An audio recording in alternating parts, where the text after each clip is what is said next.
एक घने जंगल में एक ऊंचे पेड़ पर 7 कौवे रहते थे। कालू कौवा और उसके 6 भाई अपनी इकलौती बहन रानो चिड़िया के साथ। रानो एक प्यारी, मेहनती और भावुक चिड़िया थी जो उनकी सगी बहन तो नहीं थी, लेकिन बचपन में कालू की माँ उन्हें कसम देकर मरी थी कि उन्हें अपनी बहन का ख्याल रखना है। और रानो भी अपने भाइयों से बहुत प्यार करती थी।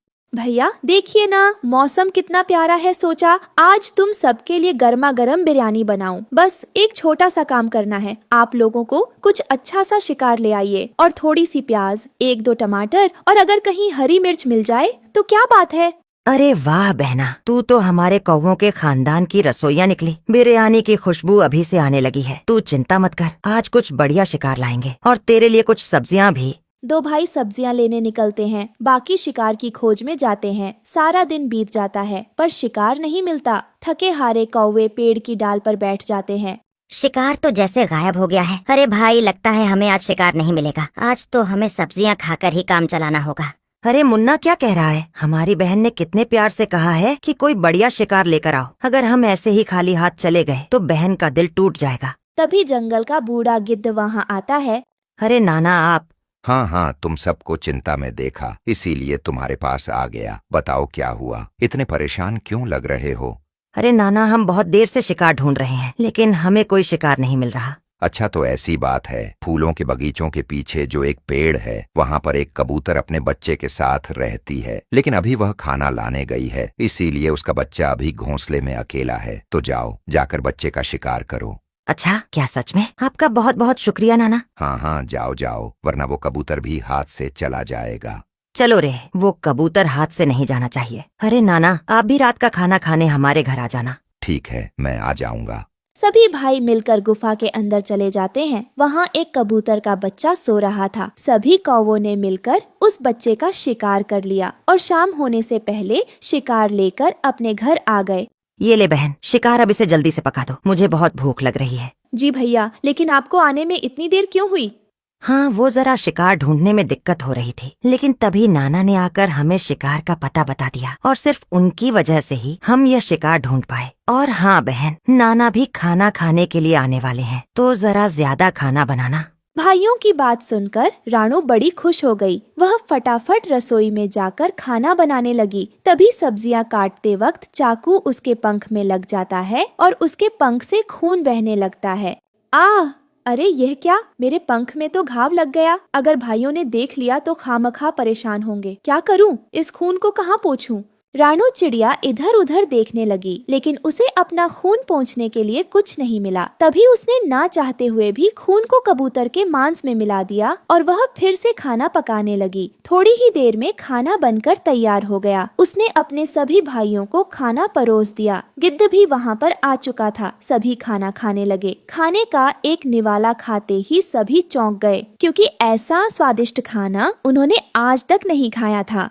हाँ हाँ, वाह वाह, लाजवाब, ये कितना स्वादिष्ट बना है। हाँ सच में बहन, क्या तुमने इसमें कोई खास मसाला डाला है?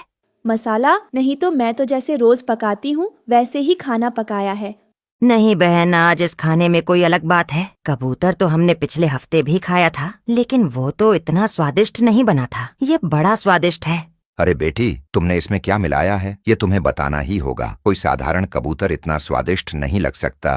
सभी राणों को एक ही सवाल पूछने लगे और दबाव में आकर राणों को सच बताना ही पड़ा। और बस इसी वजह से मैंने अपना खून इस खाने में मिला दिया। सभी भाई हैरान थे, लेकिन गिद्ध खामोशी से कुछ और ही सोच रहा था। उसकी आंखों में कुटिलता झलक रही थी। एक चालाक योजना उसके दिमाग में धीरे धीरे आकार ले रही थी। चलो चलो, मैं चलता हूँ, रात बहुत हो गई है। गिद्ध अपने घर चला गया। अगले दिन कौवे फिर से शिकार लाने चले गए, लेकिन कई घंटों तक ढूंढने के बाद भी उन्हें अपना शिकार नहीं मिला। सभी थककर पेड़ की छांव में बैठ गए। दिन ब दिन शिकार मिलना तो मुश्किल ही होता जा रहा है। अगर ऐसा ही चलता रहा तो हम सबको भूखे ही मरना होगा। तभी दूर बैठा बूढ़ा गिद्ध उन्हें देख रहा था। ये सही मौका लग रहा है अपने काम को अंजाम देने का। गिद्ध कौवों के पास आ गया। क्या हुआ कौवों, क्या आज भी तुम्हें शिकार नहीं मिला? शिकार मिलना तो बड़ा ही मुश्किल हो गया है। अरे तुम जैसे बेवकूफ कौवे तो मैंने आज तक नहीं देखे। तुम्हारे घर में इतना बढ़िया शिकार होते हुए तुम धूप में भटक रहे हो। क्या हमारे घर में? ये आप क्या कह रहे हैं नाना? तुम्हारी बहन तो खुद सबसे स्वादिष्ट शिकार है। कल उसका खून खाने में मिला था ना, कितना स्वादिष्ट बना था। भाई चौंकते हैं। बड़ी ऊंची बात कर दी नाना। हम आपकी उम्र का लिहाज कर रहे हैं, इसीलिए आप अभी तक यहाँ पर खड़े हैं। अगर आपकी जगह कोई और होता तो उसका सिर धड़ से अलग होता इसी वक्त। अरे अरे ठंड रख भैया, मेरी पूरी बात तो सुन ले।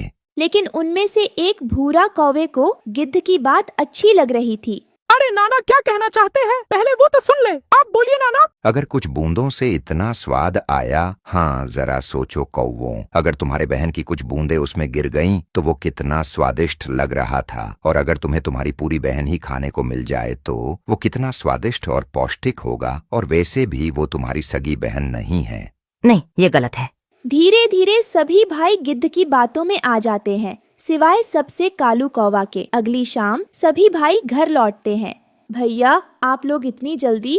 बहन चलो अंदर, हम सबको तुमसे एक जरूरी बात करनी है। जैसे ही राणो घर के अंदर जाती है, भाई उसे पकड़कर रस्सियों से बांध देते हैं। भैया ये आप क्या कर रहे हैं? बहन हम मजबूर हैं, हम सब मर रहे हैं भूख से, तुम ही हमें बचा सकती हो।